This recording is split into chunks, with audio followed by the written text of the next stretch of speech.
Alors, on va, si vous voulez bien, on va commencer avec la prière de début.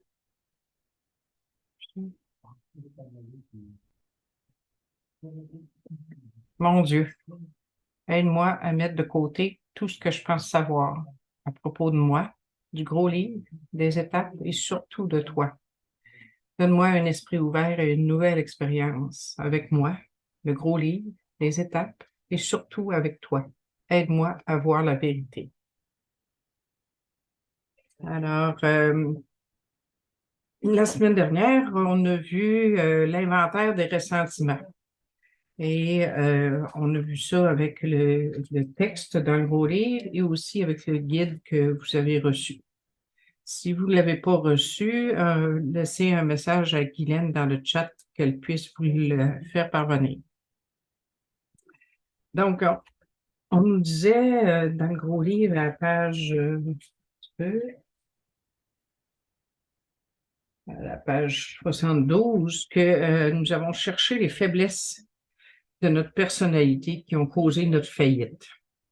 Donc, c'est les faiblesses qui sont à la source à quelque part de notre problème d'alcool. La plupart du temps, on boit parce qu'on veut fuir notre réalité, on veut fuir notre mal-être intérieur.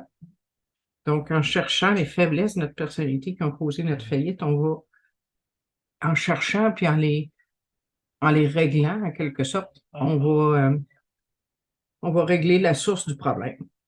Ils nous disent aussi que le ressentiment est l'ennemi numéro 1. Il fait partie de la maladie spirituelle de tout être humain, pas seulement des alcooliques. C'est pas une caractéristique de l'alcoolisme, la maladie spirituelle.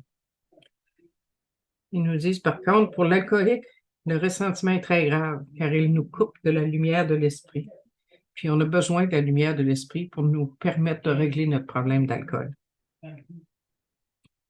Ils nous ont aussi dit que si nous voulions vivre une vie heureuse, nous devions nous libérer de la colère par la prière. Et c'est ça. Ils nous disent que nous évitons le ressentiment, la vengeance et les disputes avec les autres comme nous le ferions avec une personne malade. Et grâce à Dieu, nous apprenons à être bons et tolérants envers tous. Ça, c'est la partie pour les ressentiments qu'on a vu la semaine dernière. Alors, ce soir, on va voir la partie pour les torts. Comme devoir, je demandais si vous pouviez faire un exemple d'inventaire d'une personne, d'une institution et d'un principe. Est-ce qu'il y en a qui ont fait le devoir? Oui, Daniel, Sylvie, Diane, oui, OK. Alors, est-ce que vous Pas avez complet, par exemple. J'ai fait juste un. J'ai pas fait. OK, Je parle français, là. J'ai pas fait institution puis principe. OK, pas de trouble. Y a-tu quelqu'un qui a des questions ou des commentaires suite à l'exercice, au devoir? Moi, j'ai une question, Jocelyne. Oui, Est-ce que tu m'entends bien? Parce que moi, je m'entends pas. oui, je m'entends. J'ai fait la liste de tous les gens envers qui j'avais du ressentiment, que je me souvenais d'avoir fait du ressentiment. J'ai fait plusieurs quatrièmes étapes quand même. Mhm, Là, je lis des noms, mais il n'y a rien qui monte. mhm, Il y a comme rien qui monte. Est-ce OK. qu'il faut que je creuse encore plus profond ou je fais juste passer à l'autre nom en arrière? Parce que c'est sûr que j'ai des torts envers ces gens-là.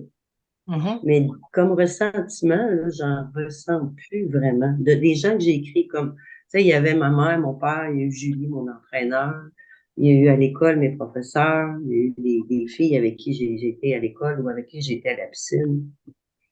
Mais il y a beaucoup de noms mhm. Je te qui dirais, sont. c'est ça. Quand tu fais une première étape, tu mets tous les noms, peu importe Mhm. si tu sens encore du ressentiment ou pas, OK. pour vérifier, dans le fond, est-ce que c'est bien vrai, j'ai plus de ressentiment du tout.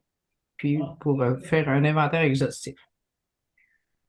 Une fois que tu as un deuxième, troisième ou quatrième inventaire, tu ne reprendras pas nécessairement toute la liste des mêmes personnes.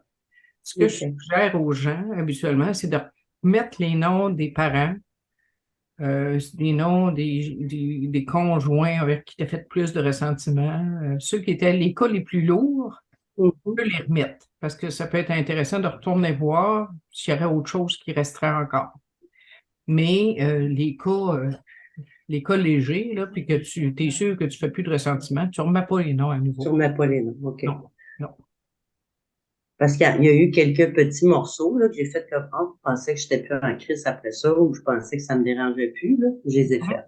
Mhm. Mais c'est ça. Puis, tu sais, même les institutions ou des principes, Mhm.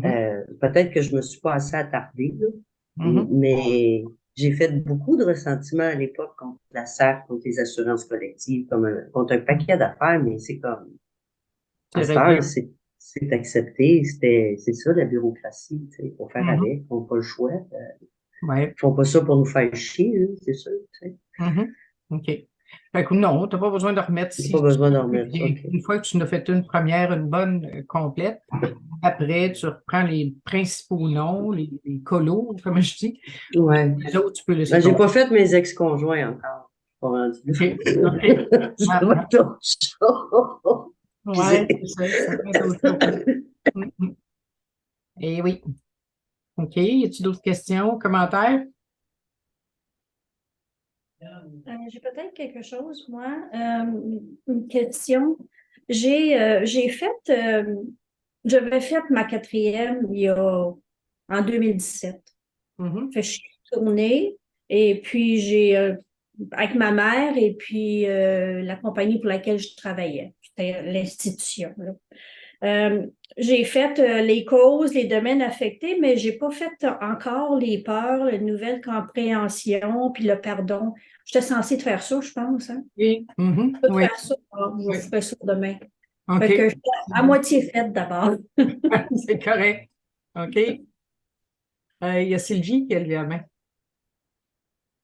Oui, ben c'est ça. Moi aussi, j'ai eu tu sais, j'ai pensé les institutions, puis la seule affaire qui m'a monté, là, c'est Vidéotron, là, quand je les appelle, tu sais, que j'ai enragé, là. Mais, mais tu sais, là, je me suis dit, bon, j'étais peut-être un petit peu paresseuse, je ne l'ai pas fait, tu sais, au Mhm. complet, Mhm. comme l'autre, tu sais, mais dans le fond, l'exercice, c'était d'en faire un de chaque, là. Oui, c'est ça. Fallait pas comme faire la liste. Il fallait-tu recommencer comme Non, tu faire n'es la liste? pas obligé de faire la liste complète, là. Tu pouvais essayer de faire une petite liste pour commencer, là, mais tu n'es pas obligé de. De toute OK, façon, il n'y a pas merci. d'obligation nulle part. Fait que- Ben oui, mais moi, je vais avoir mes étoiles, Hey, comme il y a dit mon ça. cahier. Tu vas avoir plein d'étoiles. Mhm. OK, merci Sylvie. Daniel? Hey, j'ai une dernière question. Dans toute la liste des gens là, je Mhm. réalise aujourd'hui que la personne contre qui je fais le plus de ressentiment, là, c'est moi-même. C'est ça, je pensais. Mhm. C'est vraiment Super ça. moi-même. C'est, je suis pas Mhm. rendue, me semble, on se fait en dernier, si je comprends bien, une fois qu'on a passé à travers tout ça. En tout cas, j'ai réalisé ça aujourd'hui, tu sais. Mhm. Euh, à quel point j'étais pas fine avec moi. On est dur envers soi. Mhm. Mhm. On est très exigeant. Ben souvent, nos parents, en tout cas, moi, ma mère était très exigeante, puis j'ai attrapé ça, puis je l'ai pogné envers moi aussi, là, tu sais, je suis exigeante envers les autres, mais j'étais très, très exigeante envers moi. Parce que si je reproche aux autres quelque chose, il ne faut pas que je le fasse moi, tu comprends? Puis je le fais pareil. Fait que là, je me pogne, puis je suis pas correct, doublement pas correct, là, tu sais. Fait que c'est ça. C'est normal. Mais c'est ça, le pardon est aussi important envers soi qu'envers les autres. Hum, hum, hum. C'est possible Il me et semble que c'est le bout le plus dur à faire. Ça se peut-tu? c'est C'est une. plus dur de se pardonner à soi que de pardonner aux autres.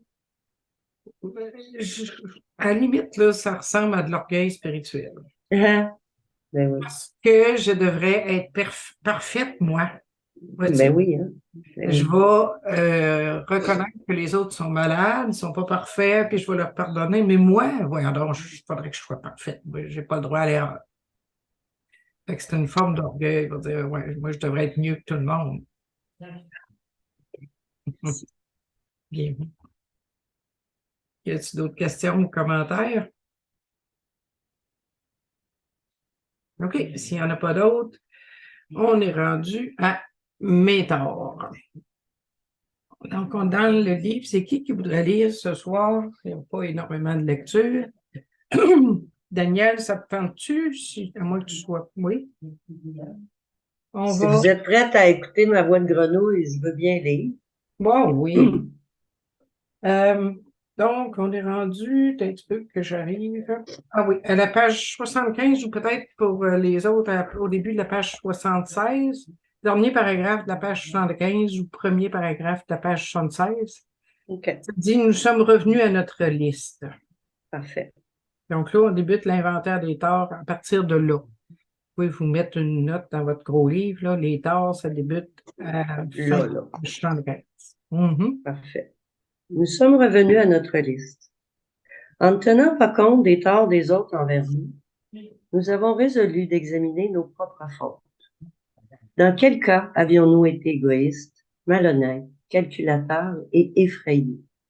En face d'une situation donnée dont nous n'étions pas entièrement responsables, nous tentions de faire totalement abstraction de l'autre personne en cause. Étions-nous à blâmer?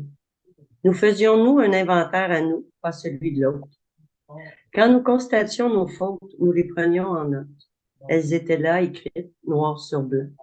Après avoir honnêtement reconnu nos torts, nous avons consenti à les redresser. OK. Donc, mes torts, ce sont en gros des actions fausses que j'ai posées. Dans les torts, on pourrait à la limite indiquer que les ressentiments qu'on a faits contre les autres sont des torts. Oui, mais personnellement, je n'ai pas besoin de mettre ça dans mes torts. J'ai listé mes ressentiments déjà, ils sont déjà là. Je n'ai pas besoin de redire dans l'inventaire de mes torts, j'ai fait du ressentiment. Mais si vous voulez le dire, c'est correct aussi. La seule chose que je dis, c'est que quand tu vas arriver aux amendes honorables, tu vas regarder ta liste des torts pour voir à qui tu dois des amendes honorables. Et si dans tes torts envers l'autre personne, la seule chose que tu as faite, c'est faire du ressentiment contre cette personne-là, tu n'as pas besoin, moi, en tout cas, mon opinion, c'est que tu n'as pas besoin d'aller faire une amende honorable pour dire à la personne, j'ai fait du ressentiment contre toi. Un exemple de ça, ça serait ma mère, j'ai fait beaucoup de ressentiment contre ma mère. Il me semble que je me vois aller dire à ma mère, j'ai fait énormément de ressentiment contre toi, je voulais pas que tu sois ma mère, puis bon, etc. Ça serait lui faire de la peine inutilement. Donc, on ne va pas aviser l'autre qu'on a fait du ressentiment contre lui ou contre elle. Il y en a qui le font, c'est leur choix, mais personnellement, je ne crois pas que ce soit nécessaire. Dans le texte, on parle ici, on a examiné nos propres fautes, nos propres erreurs ou nos torts. Faute, j'aime moins le terme, mais je pense que c'est peut-être plus dans le langage du temps. Il nous demande donc de regarder, est-ce que, dans le fond, il nous demande de regarder un peu nos défauts de caractère face à l'autre personne. Hein? Avons-nous été égoïstes, malhonnêtes, calculateurs? Calculateur, c'est manipulateur qu'on aurait dû dire à ce moment-là, ou effrayé, donc, dans la peur. Donc, on fait notre inventaire à nous, pas celui de l'autre. Moi, le premier inventaire que j'ai fait, en vrai dire, j'ai fait bien plus l'inventaire des autres que le mien. Mais j'ai compris que c'était pas ça l'idée. L'idée, c'est de regarder, OK, quand je regarde mes ressentiments, je vais regarder ce que l'autre m'a fait. Parce que je veux me libérer et parce que je veux en arriver à pardonner. Pas pour le blâmer encore une fois. Là. Donc, c'est ça. Donc, ils disent qu'on a consenti à les redresser. Après avoir honnêtement reconnu nos torts, nous avons consenti à les redresser. Et ça, je vais faire ça, les redresser, ça va arriver en 9e étape. Donc, on va le revoir beaucoup plus tard. Là, dans la page, vous remarquerez c'est le mot peur qui nous parle. Fait que là, il commence à nous parler de l'inventaire des peurs. Fait que mettez peur là, puis on ne lira pas ça tout de suite. On ne fait pas ce soir, à moins qu'on ait le temps. On ne le fera pas tout de suite. On va aller, l'inventaire des torts continue à la page 77, au milieu de la page ou un petit peu plus bas, quand ils disent « Venons-en maintenant à la question sexuelle ». Veux-tu me lire ce paragraphe-là, Daniel? Oui. Venons-en maintenant à la question sexuelle. Plusieurs d'entre nous avaient besoin d'une réforme dans ce domaine. Mais avant tout, nous avons tâché de faire preuve de bon sens sur cette question, car il est très facile de s'égarer. C'est un point sur lequel les opinions sont parfois diamétralement opposées et vont peut-être à des extrêmes absurdes. D'une part, il y a ceux pour qui les relations sexuelles ne font qu'en satisfaire les bas instincts et sont nécessaires pour procréer. D'autre part, il y a ceux qui en redemandent toujours davantage. Ils s'en prennent à l'institution du mariage. Ils considèrent que la plupart des problèmes du genre humain sont au fond des problèmes d'ordre sexuel. Ils croient que leurs relations ne sont pas assez fréquentes ou qu'elles ne sont pas bonnes. Tout leur semble relever de la vie sexuelle. Pour les uns, le piment de la vie devrait être interdit. Pour les autres, seul le piment devrait compter. Nous ne voulons pas entrer dans cette controverse. Nous ne voulons pas arbitrer la conduite sexuelle de quiconque. Nous avons tous des problèmes de sexualité. Nous ne serions pas tout à fait humains si nous n'en avions pas. Mais comment les résoudre? Mhm. Donc, c'est ça. Ils abordent dans les torts la question sexuelle, puis ils vont consacrer 2 pages à ça à peu près. C'est sûr que c'est important. Moi, je considère aussi la question affective. La question sexuelle et affective, mais c'est indiqué seulement pour la question sexuelle. Donc, c'est sûr que là, ce paragraphe-là, c'était vraiment par rapport à la sexualité.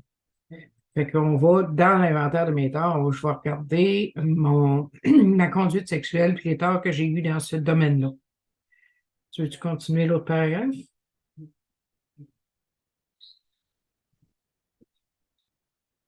Ton micro est fermé, Daniel.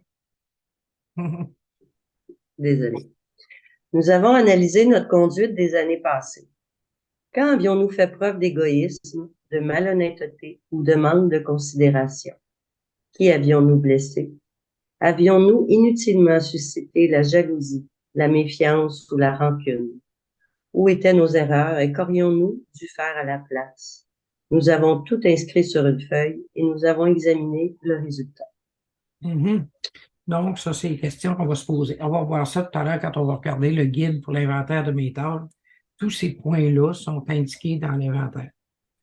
Je peux continuer l'autre paragraphe? En agissant ici, nous avons tenté de nous tracer pour l'avenir un idéal de vie sexuelle sensé et réaliste. Pour chaque relation, nous nous sommes posé la question suivante. Avions-nous été égoïstes ou non? Nous avons demandé à Dieu de nous façonner un idéal et de nous aider à nous y conformer. Toujours, nous gardions à l'esprit que nos facultés sexuelles nous ont été données par Dieu et que par conséquent, elles ne pouvaient pas être mauvaises. Nous ne pouvions pas non plus en user à la légère ou égoïstement, pas plus que nous devions les mépriser ou les avoir en aversion. Quel que soit l'idéal adopté, nous devons toujours tendre à nous en rapprocher pour grandir. Nous devons être prêts à réparer les torts que nous avons causés, pourvu que cette réparation ne cause pas de torts plus graves encore. En d'autres mots, nous traitons la question sexuelle comme toutes les autres. Dans nos méditations, nous demandons à Dieu ce que nous devons faire devant chaque situation spécifique. La bonne réponse nous sera donnée si nous le désirons. OK. OK. Non, c'est correct, on va arrêter là. Donc, ici, c'est ça, nous disent, une fois qu'on va avoir fait l'inventaire de mes torts, puis qui va inclure tout ce qui concerne la sexualité, mais pas uniquement. L'inventaire de mes torts, c'est pas seulement sur la sexualité. On va écrire un petit texte qui va identifier notre idéal sexuel et affectif. Parce que la sexualité détachée totalement de l'affectivité, j'y crois pas beaucoup. Donc, c'est un idéal de vie sexuelle et affective qu'on peut atteindre et qu'on voudrait atteindre. Vous remarquerez qu'ici, il commence dans le dernier paragraphe que Daniel a lu par dire vers la fin, dans nos méditations, demandant à Dieu ce que nous devons faire dans chaque situation spécifique. sais, il y a des fois qui demandent la méditation, quand est-ce que je commence ça? Ben, tu peux la commencer à la 4e étape, mais tu peux la commencer dès que tu as fait ta 3e étape aussi, là. Définitivement, tu peux commencer à méditer quand tu as confié ta vie et ta volonté à Dieu pour essayer de prendre conscience un peu plus de ce que c'est que la volonté de Dieu, dans le fond. Tu peux continuer, s'il te plaît, un paragraphe? Dieu seul peut juger notre vie sexuelle. Souvent, nous aimions prendre conseil auprès d'autres personnes, mais nous laissons Dieu être le dernier juge. Nous avons constaté qu'autant certaines personnes sont fanatiques pour tout ce qui a trait au sexe, autant d'autres sont sans limite. Nous évitons les points de vue extrêmes ou les conseils excessifs. Mhm. C'est ça. De toute façon, les conseils excessifs, face à un autre membre des Alcooliques Anonymes, je n'ai pas à donner aucun conseil sur la vie sexuelle, personnellement. Ou que c'est pas ma place. Euh, Puis non plus sur les relations de couple. J'ai pas de. C'est pas mon rôle de faire ça. Peux-tu continuer? Supposons que nous manquions à notre idéal, allons-nous aller boire pour autant? Certains sont de cet avis, mais ce n'est qu'une demi-vérité. Tout dépend de nous et de nos motifs.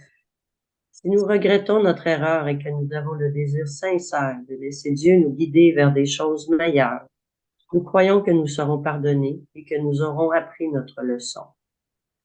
Si nous n'éprouvons aucun regret et que notre conduite continue de léser les autres, il est à peu près sûr que nous recommencerons à boire. Nous ne faisons pas la théorie. Nous ne faisons pas de la théorie. Nous nous fondons sur des faits tirés de notre expérience. Mhm. Résumons. Ah, Ouais, tu peux y aller. ok. En matière de vie sexuelle, affective, nous prions ardemment pour le juste idéal, la ligne de conduite à suivre dans chaque situation critique, le bon sens et la force de faire ce qui est bon. Si notre vie sexuelle nous cause de graves ennuis, nous nous mettons encore plus au service des autres. Nous pensons à leurs besoins et tâchons de les aider à les combler. Cela nous force à nous oublier. Le don de soi calme les désirs impérieux dont la satisfaction entraînait de la souffrance. Mhm. Donc, il dit si notre vie sexuelle nous cause de graves ennuis, ou si on a d'autres ennuis aussi, c'est la même chose. On peut se mettre plus encore au service des autres, ce qui nous force à nous oublier. Dans le fond, c'est pour le service, ça aide à sortir de mon petit moi, de regarder le nombril. Tu sais, quand je vais essayer d'aider les autres, que je vais me mettre au service d'un groupe, ben, j'oublie mes besoins, en tout cas, autant que possible. J'oublie mes besoins personnels, puis je sers les autres en pensant plus aux autres qu'à moi-même. Là-dedans, il y a, c'est ça, focus sur les autres, ça va. C'est pas mal ça que j'avais à dire là-dessus. Donc, ça termine la discussion sur l'inventaire des torts dans le gros livre. Alors là, on va aller à le guide pour l'inventaire de mes torts que vous retrouvez dans le document que que j'ai envoyé. C'est à la page 4. Donc, encore ici, dans ce guide-là, je donne la prière. Mon Dieu, aide-moi à faire face aux obstacles qui m'ennuient et à éliminer tout ce qui me bloque de la lumière de ton esprit. Alors, c'est un peu le même processus que pour l'inventaire des ressentis. Je vais commencer par la liste des noms avant de débuter l'inventaire détaillé de mes torts. Puis la liste des noms, je vais reprendre celle que j'avais pour mes ressentiments. Puis je vais regarder, il va falloir que je passe chacun de ces noms-là pour voir si j'ai eu des torts envers ces personnes-là. OK? Et je vais aussi ajouter ceux envers qui j'ai fait des torts, mais que j'ai pas fait de ressentiment. Il peut y en avoir. OK? Donc, je vais ajouter les noms de toutes les personnes envers qui j'ai fait des torts, j'ai eu des torts, mais que j'ai pas fait de ressentiment. Une fois la liste terminée, la liste au complet, mais là, tu n'as pas besoin de la liste des ressentiments, tu l'as déjà fait. Tu n'as pas besoin de les réécrire. Tu reprends chacun des noms pour faire l'inventaire de tes torts. Donc, dans l'inventaire des torts, tu vas prendre une feuille, encore une fois. Tu vas écrire en haut le nom de la personne. Puis ensuite, tu vas mettre les causes, pas les causes, les torts que tu as eus. Puis on dit écrire seulement des phrases courtes, c'est pas un roman. Donc, ce qu'il nous disait dans le gros livre, en ne tenant pas compte des torts des autres envers nous, nous avons résolument examiné nos propres fautes, nos erreurs. Alors, quelles ont été mes erreurs, mes torts ou mes erreurs face à cette personne ou institution, incluant ceux reliés à la sexualité? Donc, ici, vous remarquez, je n'ai pas mis principe parce qu'on ne peut pas faire tort à un principe. C'est impossible. Donc, puis comme je disais, c'est pas seulement le ressentiment. Si tu as eu des torts réels, des torts, des actions que tu as faites qui ont causé du tort à quelqu'un, tu mets ça, tu indiques ça là-dedans. Donc, des exemples de torts possibles. Tu as pu te venger, voler, mentir, contrôler, essayer de contrôler l'autre ou de le manipuler. Ça peut être de la violence physique ou verbale. Ça peut être du commérage, de l'infidélité, des abus sexuels ou autres. Ça peut être un manque de considération, des jugements, des attentes, des exigences. Est-ce que ça va pour ça? Est-ce qu'il y a des questions ou des commentaires?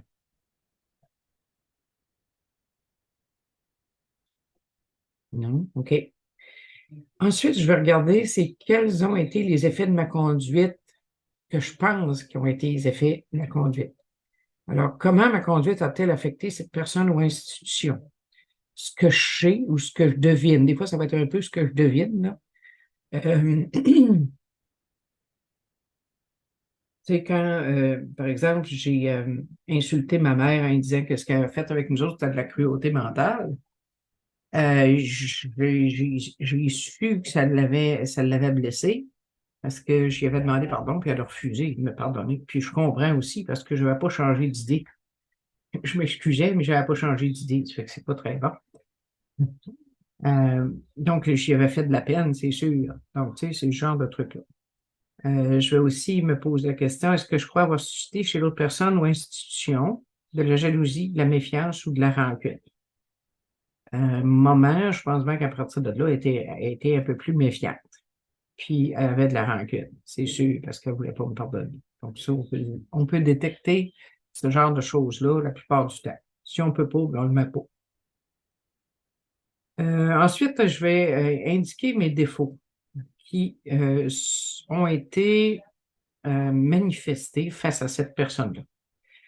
Je ne mets pas les défauts pour chacun de mes tâches, je mets les défauts en général qui étaient envers cette personne-là, puis on va indiquer brièvement comment ils se manifestaient. Donc, il y a l'égoïsme ou égocentrisme. La définition d'égoïsme, c'est l'attachement excessif qu'une personne porte à elle-même, à ses intérêts, parfois aux dépens des autres. L'égocentrisme, c'est la tendance à se considérer comme le centre de l'univers, à tout rapporter à elle-même. Donc, est-ce que j'étais égoïste face à cette personne-là? Je vais vous dire que souvent, l'égoïsme ou l'égocentrisme était à la racine de nos comportements envers les autres. Ça fait que, normalement, tu vas le retrouver bien souvent. Ensuite, je vais regarder est-ce que j'ai été malhonnête. Malhonnête, j'ai volé, menti, manipulé. Est-ce que j'ai manqué de considération? Alors, si j'ai été égoïste ou égocentrique, il est fort probable que j'ai manqué de considération envers l'autre. Est-ce que j'ai manifesté de l'orgueil? Étais-je habité par la peur qu'on découvre mes faiblesses? Si j'ai peur que l'autre me juge, c'est une forme d'orgueil. En arrière de l'orgueil, il y a beaucoup de peur. Est-ce que je tentais de défendre mon image ou le rôle que je jouais? Puis les autres défauts ou déficiences, lister tous les autres défauts ou déficiences qui étaient activés face à cette personne ou institution. Ça va-tu pour ça? Y a-t-il des questions jusqu'à maintenant là-dessus?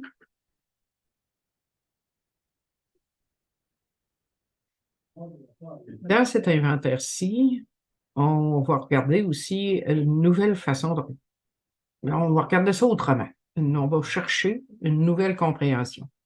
Alors, dans le gros livre, on nous demande de regarder qu'est-ce que j'aurais dû faire à la place de ce que j'ai fait. Ça, là, c'est pas pour se taper sur la tête davantage. C'est simplement, est-ce qu'il y a autre chose que j'aurais dû ou pu faire? En théorie, Parce qu'en pratique, si j'avais pu faire mieux, je l'aurais fait.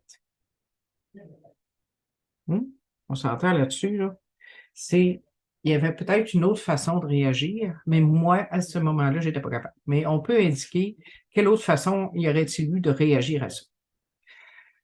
Aussi, je vais regarder quelles sont les qualités que je devrais rechercher au lieu des défauts que j'ai utilisés. Donc, je vais essayer de trouver, dans les défauts que j'ai listés, je vais essayer de trouver la qualité contraire. C'est ça. Je vais me poser la question aussi, est-ce que j'étais dépendant de cette personne ou institution pour me sentir bien? Si c'était mon employeur, c'est sûr que j'étais dépendant de cette personne-là pour mes revenus, n'est-ce pas? C'est sûr. Si je suis dans une relation affective, il est probable, c'est possible, fortement, que j'ai été dépendant de cette personne-là, de son amour, pour me sentir bien. Donc, c'est ça qu'on regarde. Est-ce que je reconnais que j'ai été malade spirituellement, c'est-à-dire souffrante, ignorante et impuissante? C'est la question qui, pour moi, permet d'arriver au pardon. Quand je peux reconnaître que j'étais souffrante, ignorante, souffrante parce que j'étais dans le mal-être, parce que je n'étais pas bien dans ma peau, parce que je m'aimais pas. Ignorante parce que je ne savais pas comment mieux faire. Pour ça que j'ai fait des torts. Et impuissante à agir autrement à ce moment-là. Et si je reconnais ça pleinement, je devrais, en théorie, arriver au pardon. Alors, le pardon, est-ce que je me suis pardonné d'avoir causé des torts à cette personne ou institution? Et si je ne me suis pas encore pardonné, avec l'aide de Dieu, est-ce que je désire sincèrement me pardonner d'avoir causé ces torts à cette personne ou institution? Si je ne suis pas prêt ou si je n'ai pas le désir de me pardonner, je devrais demander à Dieu de m'aider à lâcher prise de cette culpabilité. Parce que la culpabilité, c'est du ressentiment envers soi. Fait que si je ne suis pas capable de me pardonner, c'est parce que je me sens encore coupable.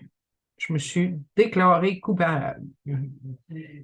J'agis comme un juge envers moi-même quand je ne veux pas me pardonner. Puis je me mets en prison à perpétuité. C'est ça que ça veut dire, si je refuse de me pardonner.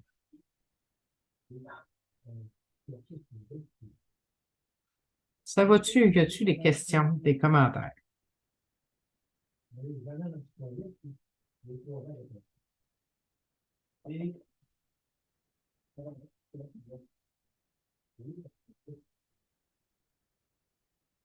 Non? Alors, on va passer à l'inventaire. Je pense qu'on a le temps. Oui, non, oui, on a le temps en masse. On va passer à l'inventaire des peurs. On va retourner à notre gros livre, à la page 76. Daniel, le deuxième paragraphe. Remarquez que le mot peur est en parenthèse dans les 4 cas.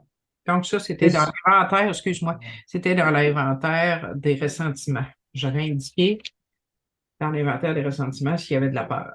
Vous vous souvenez? Et Dans les 4 cas, M. Tremblay, Mme Leblanc, l'employeur et la conjointe. Ce petit mot affecte d'une certaine façon presque tous les aspects de notre vie. La peur était comme un fil mauvais et pourri, la trame sur laquelle nos existences étaient tissées. Elle a engendré des situations qui nous ont causé des malheurs que nous ne croyions pas avoir mérités. Mais n'avions-nous pas été à l'origine de tout cela? Il nous arrive parfois de penser que la peur est aussi grave que le vol. Elle semble même entraîner plus d'ennuis. oui, donc, moi, j'aime beaucoup la phrase, la peur était comme un fil mauvais et pourri. La trame, c'est le fil sur la largeur qui tient tout un tissu. C'est très important dans un tissu. Donc, c'est la base sur laquelle nos existences étaient tissées. Affectées par des centaines de peurs. Et il y en a vraiment beaucoup. Puis la peur, en fait, c'est une... Oups! Je viens de perdre mon écran. La peur, c'est une croyance où on envisage un événement futur. Attends un petit peu, qu'est-ce qui se passe là? On te voit très bien, hein? Oui, c'est ça, c'est moi que vous ne voyez plus. OK. Donc, c'est ça, la peur, c'est une croyance que quelque chose de négatif, c'est relié au futur, puis qu'on croit que quelque chose de négatif va nous arriver dans le futur. OK? Donc, c'est une fausse croyance qu'on a. Puis on a des peurs parce qu'on se fie trop à notre petit moi. C'est pour ça qu'on est bourré de peur. On a appris, on nous a dit qu'on devrait être autonome, on devrait se fier sur nous autres, on devrait réussir dans la vie, puis bon, on nous a dit toutes sortes de choses. Puis on s'en va dans la vie en essayant de tout faire, puis de réussir notre vie, puis on est bourré de peur. Parce qu'on sent qu'on n'est pas assez, on a l'impression qu'on n'est pas capable d'y arriver. Puis effectivement, on n'est pas capable d'y arriver seul. En tout cas, pour moi, ma conviction, c'est qu'on n'est pas capable d'y arriver seul. On a besoin d'une puissance supérieure. On s'est déconnecté en quelque sorte de notre source quand on était très jeune, puis on a essayé de fonctionner avec nos propres forces, puis ça n'a pas donné de très bons résultats, surtout pour les alcooliques. Il y a des êtres humains qui s'en sortent mieux, qui semblent réussir. Mais est-ce qu'intérieurement, ils ont réussi? C'est une autre histoire. Fait que donc, c'est ça. La peur est le fil mauvais et pourri. La trame sur laquelle nos existences étaient tissées. Ils disent aussi engendrer des situations qui nous ont causé des malheurs que nous ne croyons pas avoir mérité. Mais n'avions-nous pas été à l'origine de tout ça? Tu remarqueras que quand tu es dans la peur, tu n'oseras pas. Tu sais, moi, j'ai la peur, par exemple, du rejet. Parce que j'ai vécu du rejet, j'ai toujours peur du rejet. Fait que je me l'attirais, le rejet. J'allais pas au-devant des gens parce que j'avais peur d'être rejetée. Tu sais, je filais toujours rejet parce que je l'avais en dedans de moi, je le portais en dedans de moi, puis c'est ce que j'attirais. Donc, quand ils disent n'avions-nous pas été à l'origine de tout ça, moi, pour moi, oui. Fait qu'on va continuer, Daniel. Nous avons soigneusement passé en revue toutes nos craintes en les écrivant, même si aucun ressentiment n'y était rattaché. Nous nous sommes interrogés sur la cause de nos peurs. N'était-ce pas parce que notre autosuffisance nous avait lâchés? L'autosuffisance nous avait servi jusqu'à un certain point, mais pas encore assez. Certains parmi nous avaient déjà eu une grande confiance en eux-mêmes, mais cela n'avait pas suffi pour venir à bout de leurs peurs et autres difficultés. Lorsque notre peur nous rendait suffisants, c'était encore pire. Oui. En passant, l'orgueil, c'est une défense contre la peur. J'ai peur d'être jugé, ça fait que je vais mettre je vais mettre une façade pour éviter parce que j'ai peur d'être jugé. C'est ça. Donc, ils disent que la cause de nos peurs, c'est parce que notre autosuffisance, parce on voulait être autosuffisant, être autonome, c'est ça qu'on nous a montré, hein. Puis on se rendait compte qu'on n'était pas capable, alors on devenait rempli de peur. On est devenu rempli de peur. Je peux continuer? Dans l'autre paragraphe, il va nous donner, les deux paragraphes suivants, ils vont nous donner la solution pour nos peurs. Est-ce que je lis les deux au complet ou je lis un à la fois? À la fois, s'il te plaît. OK. Nous croyons qu'il existe peut-être une meilleure méthode, car maintenant nous avons d'autres assises. La confiance en Dieu et l'abandon à ses soins. Plutôt que nous fier à notre moi limité, nous faisons confiance à un Dieu infini. Nous sommes dans le monde pour tenir le rôle qu'il nous a assigné. Dans la mesure où nous faisons ce que nous croyons qu'il veut et où, humblement, nous nous en remettons à lui, il nous aide à accepter les calamités avec sérénité. C'est ça. Donc, nous avons maintenant une meilleure assise. Une assise, c'est la base. C'est ma confiance à la vie est fondée sur ma confiance en une puissance supérieure qui est là pour m'aider et me supporter. Tu sais? Puis l'abandon, la confiance en Dieu, l'abandon à ses soins.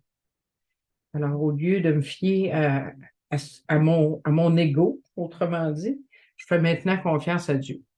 Fait que quand je suis dans la peur, c'est parce que je suis dans l'ego. Je suis en train de suivre mon ego. Alors, je peux me tourner vers Dieu. C'est ça l'idée. À ce moment-là, quand je m'en rends compte, moi, c'est que ce que je fais, je me tourne vers Dieu. Mon Dieu, libère-moi de la peur. Je sais que tu es là, puis je peux te faire confiance. Tu sais?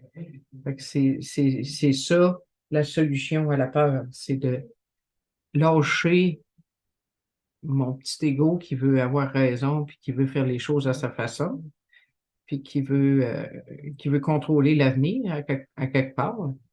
Puis plutôt remettre ça à Dieu, puis lui demander de m'aider à faire sa volonté. Tu sais, m'abandonner à lui. Donc, si je fais cet exercice-là, que je confie ma peur à Dieu, puis si je le reprends au bout de 5 minutes, ben, je le reconfie encore. Puis je le reconfie encore.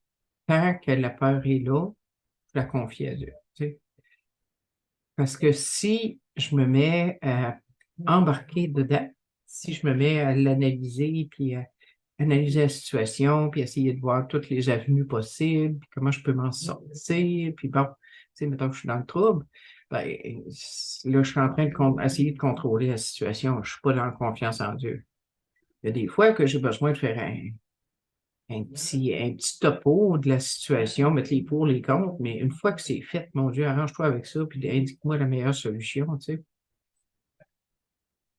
Fait que c'est ça. Puis il y a aussi, je peux, tu sais, avoir peur, ça signifie pas que tu n'as pas la foi, nécessairement. Ça signifie que dans le moment présent, tu as une peur qui monte parce qu'elle vient de l'intérieur, puis parce qu'elle est en toi. Fait que la solution, c'est de se tourner le plus rapidement possible vers ta puissance supérieure pour lui demander de t'aider à passer à travers puis à la lâcher. Tu peux continuer l'autre paragraphe? Jamais nous ne nous excusons auprès de quiconque de dépendre de notre Créateur. Nous pouvons faire fi de ceux qui considèrent la spiritualité comme la voie de la faiblesse. Au contraire, elle est plutôt la voie de la force. L'histoire a démontré que la foi est synonyme de courage. Tous les hommes de foi ont du courage. Ils ont confiance en leur Dieu. En aucun cas, nous n'avons à nous excuser à cause de Dieu. Nous ne laissons plutôt démontrer à travers nous ce qu'il peut faire. Nous lui demandons de nous libérer de notre peur et de nous faire voir ce qu'il attend de nous. Dès lors, nous sentons la crainte nous quitter. C'est ça. Donc, encore là, c'est la solution pour qu'on vient de parler pour face aux peurs. Euh, c'est pas la voie, la spiritualité, c'est pas la voie de la faiblesse, c'est la voie de la force, parce que la force, je vais la trouver ailleurs qu'à mon petit moi. C'est la force de Dieu qui est en arrière de moi, tu sais.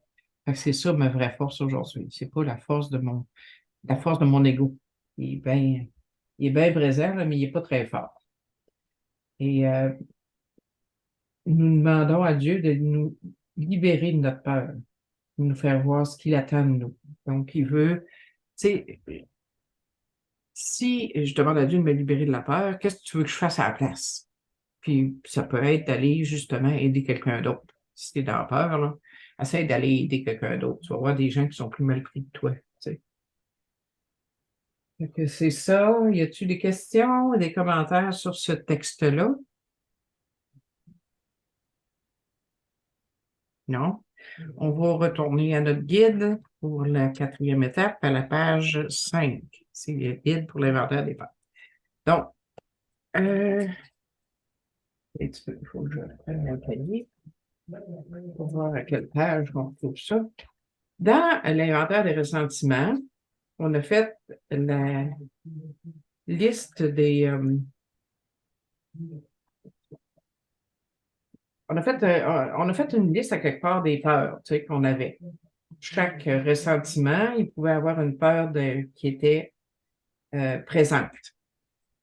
Donc, ce qu'on va faire, on va retourner à notre liste des ressentiments et on va regarder toutes les peurs, puis on va aller les cocher dans la liste pour l'inventaire des peurs à la page 6 et 7. 6 et 7, c'est ce que vous avez besoin de la base pour votre inventaire des peurs. Vous prenez votre inventaire des ressentiments, vous prenez toutes les peurs qu'il y avait là-dedans, puis vous cochez ou, moi, ce que j'avais fait, j'avais mis un petit 1 à chaque fois que je voyais une peur présente. Par exemple, la peur du rejet était très présente, donc je l'avais souvent.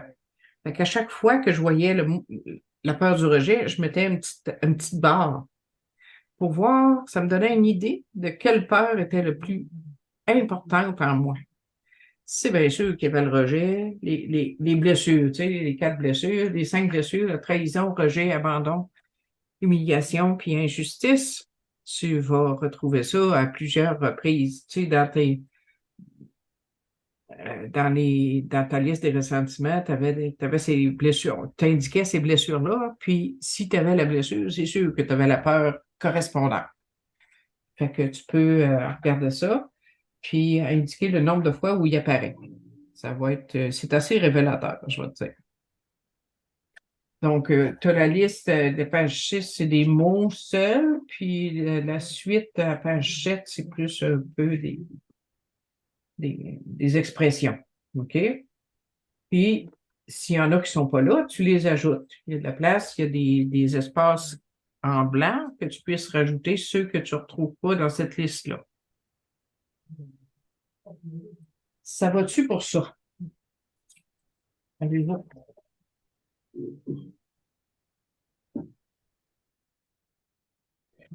Excuse-moi, Jocelyne, quand tu parles qu'il a fallu écrire nos peurs, c'est quand dans les domaines affectés, ça?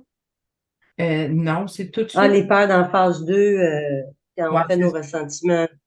ouais, dans les ressentiments, là, tu as les domaines affectés et ensuite, on inscrivait nos peurs.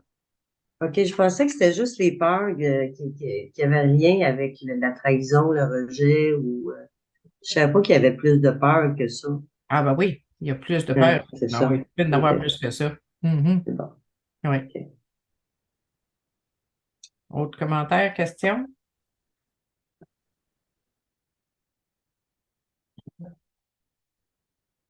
Donc, ça, on a identifié en inscrivant le nombre de fois. Tu vas voir quelles peurs étaient les plus présentes, sont les plus présentes en toi. Donc, mettons, comme moi, pour moi, c'était le rejet. Alors, il y a une façon, puis ça, indiquer pourquoi j'avais cette peur-là. Essayer d'identifier la racine. Donc, les causes, j'ai mis, mettons, rejet. On va faire c'est vrai. On n'a pas fait d'exemple tantôt. On va faire un exemple des torts, puis on va faire un exemple des peurs. Donc, pour une peur importante, je vais faire un inventaire avec les questions qui sont là pour les causes. Pourquoi ai-je développé cette peur? Est-ce que j'avais peur de ne pas avoir ce que je voulais ou d'expérimenter des choses négatives dans le futur? Est-ce qu'il y avait de l'égoïsme et de l'égocentrisme là-dedans? Ai-je développé cette peur parce que mon autosuffisance m'avait lâché? Autrement dit, parce que je ne pouvais pas contrôler la situation. Donc, face à une peur importante, je peux faire la prière qui suit. Mon Dieu, je te fais confiance et je m'abandonne à tes soins. Libère-moi de ces peurs et fais-moi connaître ta volonté. Donc, si je fais un exemple de ça, je vous disais le rejet, pourquoi? Euh, le rejet, moi, j'avais mis très jeune, je me sentais rejetée par ma mère dans les causes, là. Je me sentais rejetée par ma mère car elle était très autoritaire. Vers l'âge de 6 ans, il nous a laissés dehors, mes soeurs, mon frère et moi, durant la nuit, durant l'été. J'ai développé cette peur parce que je ne pouvais pas contrôler ces situations. Mon autosuffisance m'avait lâché. Donc ça, c'est un exemple des causes pourquoi j'avais peur du rejet. Donc, essayez d'identifier la racine de la peur, dans le fond. C'est ça l'idée. Y a-t-il des questions, des commentaires face à ça pour l'inventaire des peurs? Jocelyne, c'est Lucille. Je te suis, moi, sur mon téléphone. OK? Oui. Fait que c'est sûr que quand je retourne là, dans la liste, c'est petit, mon affaire. J'ai pas encore eu l'occasion d'imprimer les textes. Fait que c'est sûr que pour moi, là, je prends beaucoup de notes. Je vais y revenir, mais je te suis, là. Je te suis. OK. Merci. Merci. C'est beau. OK? C'est beau. Fait que, ça va-tu pour l'inventaire des peurs? C'est pas trop compliqué. Puis comme on dit, les causes pour les principales peurs, tu peux le faire, mais tu n'es pas obligé de le faire pour toutes tes peurs. OK? Je vais revenir à l'inventaire des torts. Je vais faire un exemple avec maman. Mes torts envers maman. Donc, la première section, ce sont mes torts. Donc, je l'ai haï, ce qui m'a causé beaucoup de culpabilité. J'essayais de me faire aimer par tous les moyens. J'ai fait la bonne fille. Donc, à quelque part, là-dedans, j'étais malhonnête. J'imaginais qu'elle n'était pas ma mère, c'était ma vengeance. Je lui ai dit devant toute la famille ce qu'elle a fait avec nous, c'était de la cruauté mentale. Je lui ai menti en disant que moi et mon chum, on allait en voyage chez sa sœur sur la Côte-Nord, alors qu'en fait, on prévoyait coucher au moins une nuit dans une tente. Donc, j'ai été malhonnête. Ça, c'était mes torts. Les effets sur l'autre, les effets de ça, ma conduite, j'étais pas proche d'elle, je n'allais pas la voir avec mes problèmes. J'ai suscité de la méfiance chez elle après lui avoir menti et j'ai suscité de la rancune après l'avoir insultée devant la famille. Les défauts qui étaient présents, il y avait l'égoïsme, l'égocentrisme. Je me souciais beaucoup de moi, de mes besoins non comblés et de mes blessures. Pauvre de petit moi. L'apitoiement, c'est beaucoup l'égoïsme, l'égocentrisme. Hein? J'en faisais beaucoup, beaucoup. Malhonnête, je n'étais pas moi-même. Je faisais tout pour qu'elle ne me critique pas. Je ne disais pas ce que je pensais vraiment. Manque de considération. Je ne considérais pas ses besoins ou ses limites. De toute façon, je n'étais pas capable de le voir. J'étais trop centré sur moi-même. L'orgueil, je croyais que je pourrais faire mieux qu'elle. Ce qui s'est avéré faux plus tard quand j'ai été mère à mon tour. Dans les défauts, il y avait aussi la critique. Intérieurement, je la critiquais beaucoup. C'était pas extérieur, c'était beaucoup intérieur. La colère, ma colère aussi était intérieure et refoulée. Je ne veux pas dire qu'elle n'était pas là, elle était là. Mensonge, je pouvais lui mentir parfois, mais surtout, je lui disais pas toute la vérité et j'agissais dans son dos. Par exemple, j'avais marqué un exemple, raccourcir ma jupe, c'est quand j'allais au secondaire, je prenais l'autobus, puis quand j'arrivais dans l'autobus, je raccourcissais ma jupe en montant, en roulant la ceinture. Je ne sais pas si vous avez fait ça, les filles, vous autres, là, mais moi, j'ai fait ça. La nouvelle compréhension, j'aurais dû l'accepter et l'aimer, ce que je n'étais pas capable de faire à ce moment-là. Ça, j'ajoute ça parce que c'est pas pour me, comme je vous disais, c'est pas pour me taper sur la tête que je regarde ça. Je ne pouvais pas comprendre qu'elle était morte de peur et malade spirituellement. Je n'avais pas à lui reprocher la cruauté mentale, surtout devant la famille. Je n'aurais pas dû lui mentir. Les qualités à rechercher, j'ai indiqué l'humilité, l'honnêteté, l'amour, le pardon, la patience, l'altruisme. Aussi, j'étais dépendante de maman pour me sentir bien, surtout lorsque j'étais une enfant. Je reconnais que j'étais souffrante, ignorante et impuissante à agir autrement à ce moment-là. Je reconnais que j'étais malade spirituellement. Alors, le pardon, je peux dire que je lui ai pardonné, ça fait un petit bout, là. Fait que ça, c'est beau. Y a-t-il des choses, des questions ou des exemples que vous voudriez rajouter à ça?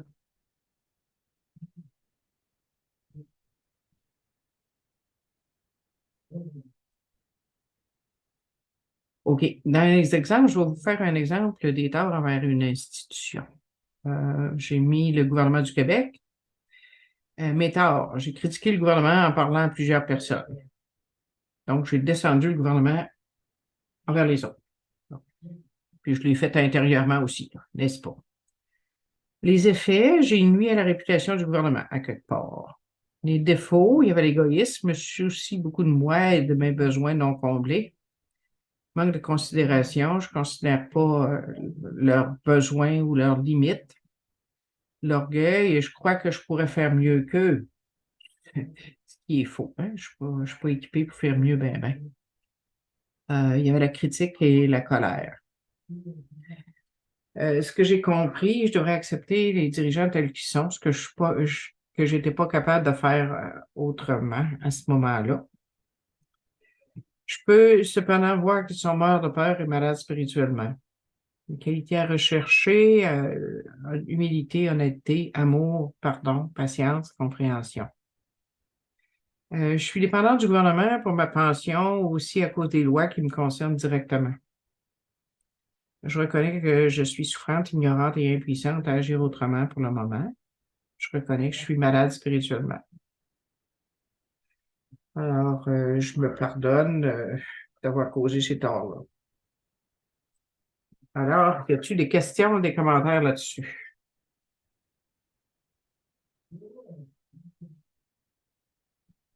Il y en a. Des bons exemples, Jocelyne. Ah, merci.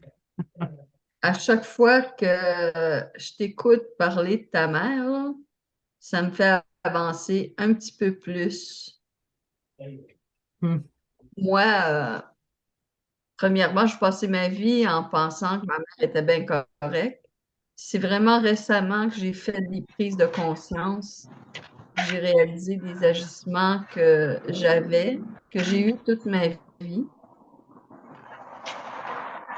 qui étaient dus au fait que je détestais ma mère, Mhm. mais je ne le reconnaissais pas avant. Mhm. Ben merci. Ça fait plaisir. D'autres commentaires, questions?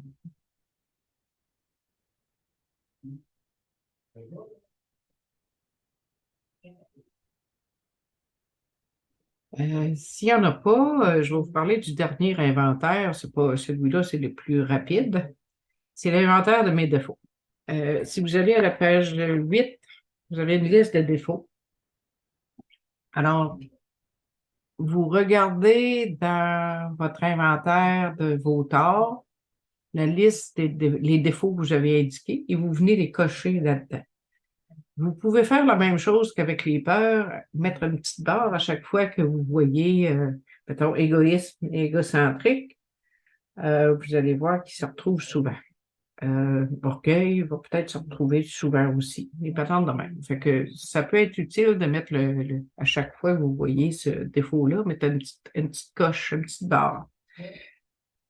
Et donc, c'est ça. Vous allez regarder, vous passez toutes les personnes avec qui vous avez eu des torts pour aller venir cocher les défauts que vous avez indiqués dans cet inventaire-là. Une fois que ceci est fait, c'est la même chose pour l'inventaire des peurs, j'ai oublié de vous le dire.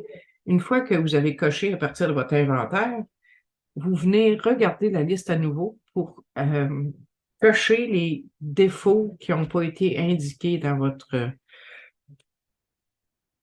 inventaire des torts, mais vous les ajoutez, vous rajoutez une indication comme de quoi vous le possédez aussi.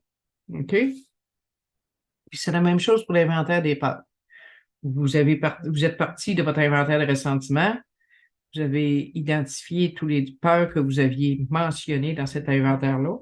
Une fois que vous avez terminé, vous regardez à nouveau la liste des peurs pour ajouter ceux que vous reconnaissez, mais qui n'étaient pas dans votre inventaire des ressentiments.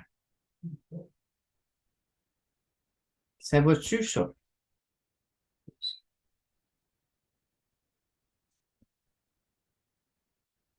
J'ai une question. Oui. C'est quoi être grandiloquent?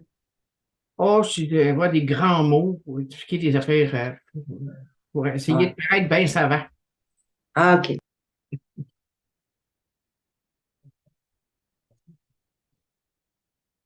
OK?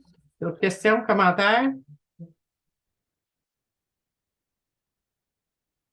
S'il n'y en a pas.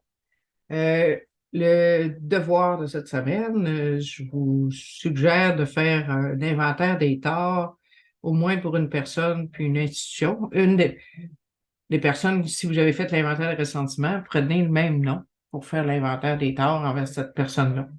Puis regardez si vous avez des questions ou des réticences ou des commentaires pour la semaine prochaine. Ça va-tu pour ça?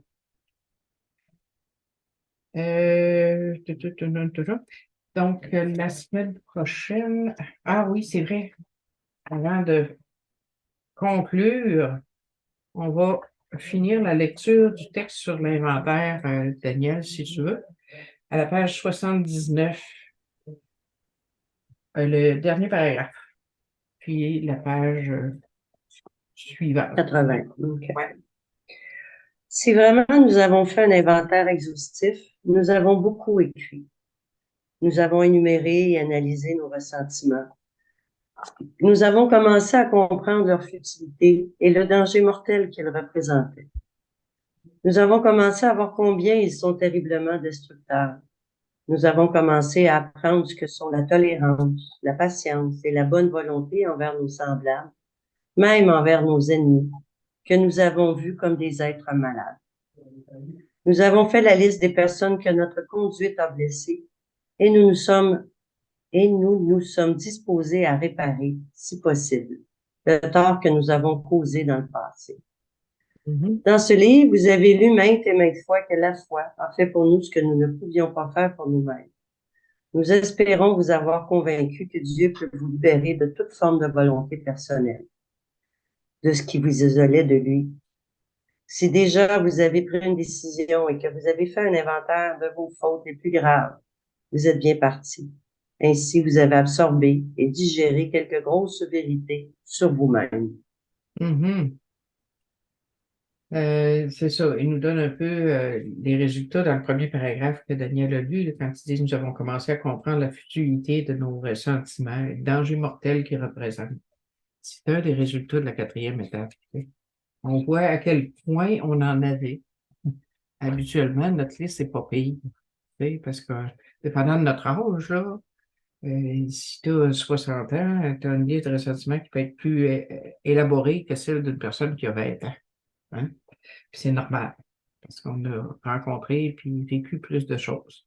Donc, il ne faut pas se taper sur la tête pour ça non plus, là, mais c'est sûr, on a une bonne liste. Fait qu'on a été bourré pas mal de ressentiments.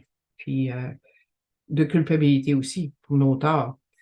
Par rapport à ça, quand tu vas faire ton inventaire pour toi, tu vas, quand tu vas arriver à toi, tes ressentiments envers toi, tu vas réaliser que c'est beaucoup, ça peut se retrouver dans ta liste de tes torts. Tu n'as pas besoin de les remettre à deux places, là. Tu sais, si tu les as déjà marqués dans ta liste de tes torts, probablement que tu as fait du ressentiment envers toi si tu as fait des torts à d'autres, là. Mais en tout cas, si tu le remets, c'est pas plus grave que ça non plus, il n'y a pas de trouble. Sylvie, oui? Oui, c'est ça, tu l'as dit, je pense, tantôt, mais admettons qu'on fait là, une 4e étape, là, puis on les met quand même les gens envers qui qu'on a fait du ressentiment, même si c'est pardonné, et tout ça. Là. Ben, comme je disais, tu peux remettre tes parents, tes conjoints, les personnes qui ont été vraiment importantes dans ta vie, OK, il OK, peut oui. rester quelque chose. Mais les personnes qui n'ont pas eu trop d'importance dans ta vie, puis que tu es sûr que tu ne fais plus de ressentiment, tu n'as pas besoin de les remettre, là. OK, OK. Parfait, merci. Bienvenue. Donc, dans ce texte-là, page 80, quand il dit « Si nous espérons vous avoir convaincu que Dieu peut vous libérer de toute forme de volonté personnelle, de ce qui vous isolait de lui. » Moi, j'aime beaucoup ce texte-là parce que ça me parle beaucoup. Dieu peut me libérer de mon ego démesuré. Mais ça ne se fait pas du jour au lendemain. Ça ne se fait pas juste avec une 4e étape. Ça se fait avec le temps, puis en lâchant prise de nos défauts, puis en lâchant prise de nos peurs aussi. La semaine prochaine, on va être rendu à la 5e étape. Donc, la pensée, l'expression qu'on entend dans A d'aujourd'hui, il y en a une qu'on entend souvent, c'est prends ton temps pour faire les étapes. Ben, souvent, de temps en temps. Et pour moi, c'est pas une bonne idée. Parce que c'est mieux d'embarquer dans tes étapes quand tu es à terre. Parce que là, tu vas avoir l'esprit plus ouvert à d'autres choses. Si ton ego a le temps de reprendre le dessus, puis de se convaincre qu'il est bien capable de faire les choses à sa façon, puis que ça va pas si pire que ça, puis bon, on va m'arranger, tu n'auras pas le goût nécessairement de faire les étapes. Moi, ça a été mon cas, tu sais, j'ai navigué chez les 3 premières étapes pendant 3 ans. C'était beaucoup trop long. Je me suis donné de la misère, dans le fond, durant tout ce temps-là. Puis on parle souvent de ça aussi pour la 4e étape, mais une fois que tu as fait ta 3e étape, du mieux que tu peux commencer ta 4e étape. Souvent, ce qui nous fait reculer, c'est la peur. La peur de, moi, c'était la peur de me voir, la peur parce que je me sentais coupable, j'avais peur de me regarder, vraiment. C'était ça qui me faisait reculer. Mais c'est juste un épouvantail, c'est pas réel. Si on est guidé puis qu'on fait pas ça tout seul, on fait ça avec une marraine ou on a quelqu'un qui peut nous aider durant cette 4e étape-là, ça aide énormément, puis c'est pas si épeurant que ça. Alors, moi, je dis, au lieu de prendre ton temps, c'est fais tes étapes le plus rapidement possible, puis ça va t'aider énormément. Donc, c'est ce que j'avais pour terminer. Je vais arrêter l'enregistrement.